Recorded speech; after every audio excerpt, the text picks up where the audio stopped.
Thank you for the invitation to come and speak at this conference about one aspect of our work on the high-level expert group that was created by the Secretary General to advise on net zero pledges and how to make them real and to discourage greenwashing. I think it's important to stress that the report covers a variety of different issues, but the one that I want to focus on is the need for a transition plan by any entity that wishes to make a pledge and to be considered to be net zero or in compliance with net zero requirements for greenhouse gas emissions. So first of all, the report itself is quite clear and precise about the nature of a transition plan. And I'm not going to try to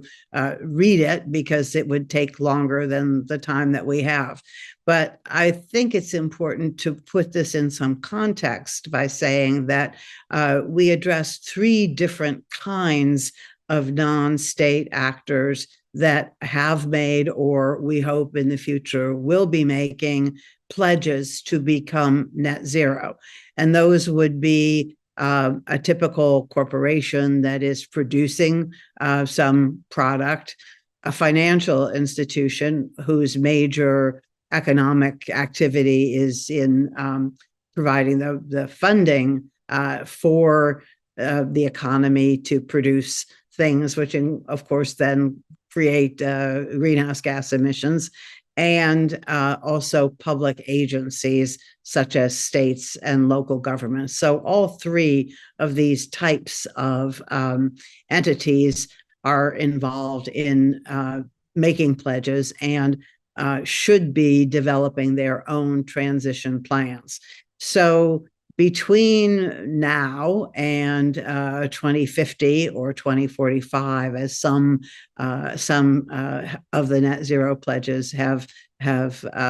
targeted it, any entity would need to set interim targets for itself, beginning within 2 years of making the pledge, and then at a midpoint, and then, of course, at the end. So the important thing here is to be on a pathway and to be making progress. Does not have to be uniform year by year, but it clearly needs to show that there is a pathway that doesn't involve all of the reductions taking place in the very last years of the program. It's also important that there be as much transparency as possible in terms of who is responsible for implementing the plan, showing how the highest level of the company or the entity is taking responsibility for implementing the plan, and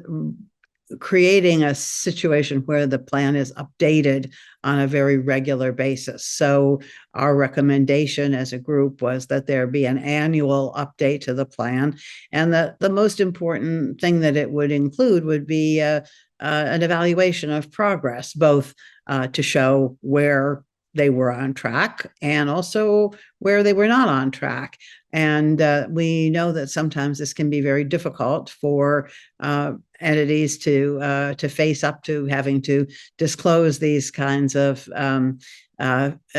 successes and failures, both. But I think it's the only way that we can truly have accountability for getting to the targets that we all know is where we have to go. So a transition plan is a term that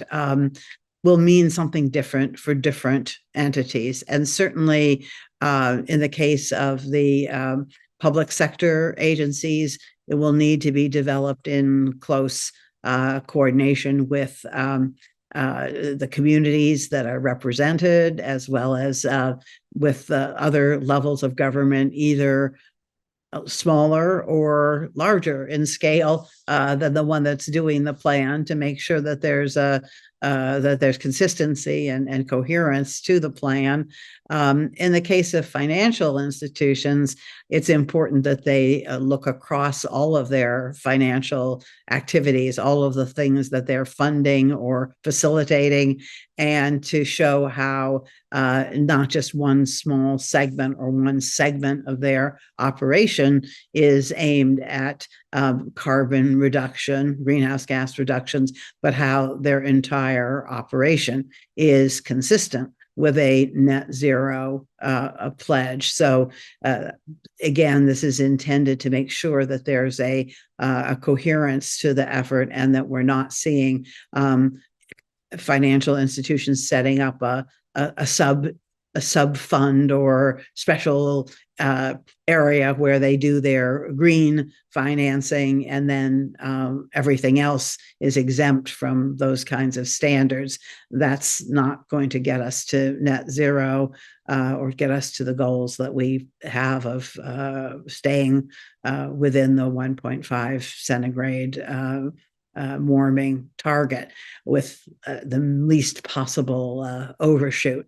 And then in general, in the case of all transition plans, there needs to be a recognition of the importance of a just transition, as well as simply meeting a greenhouse gas reduction target. The plans need to contain some specific evaluation of the ways in which the entity is working with the community, with their workforce, and in the areas where they are operating facilities across the globe, in order to make sure that the reductions are real and are sustainable and will be maintained, as well as to make sure that the plans are carried out in a way that is fair to all parties who are concerned. So we have the overarching mandate of a just transition, which is really applicable to all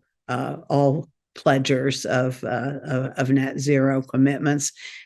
So the plan itself will not be identical in different parts of the world. Different rules prevail. Different types of disclosures are required. And of course, we understand that what we're calling for is going to be much more feasible for a large entity that has technical staff and access to planning tools that can be used to show their work, and that smaller jurisdictions, smaller entities are going to face more challenges across the board. And that's one reason why we see that there will be a need for technical assistance. And even since the report was unveiled at COP27, we've seen entities that are cropping up or coming forward offering to provide assistance in developing plans, and doing it in a way where companies can learn from each other and see actually how plans are developed by putting this data into a portal such as the one that the California's had now in development for some time. There are others doing this as well, but there will be net zero portals that will be maintained by independent third parties who can keep the books and make sure that the information is made available to all who want to use it. So the challenge here is, of course, real, and it's something that some large firms in particular are already well along, well advanced, but there need to be other entities involved in making this all a reality, including an effort which we at our committee referred to another group that's already working on this, to make sure that if offsets are part of the plan, are used in this transition plan, that any offsets are subject to a very high degree of scrutiny and verifiability. This is a beginning. It's obviously we've set ourselves a high goal. We think that it's appropriate that we have in place a standard for net zero pledges that can be transitioned itself into something regulatory, because at the end of the day, I think all the members of the group, regardless of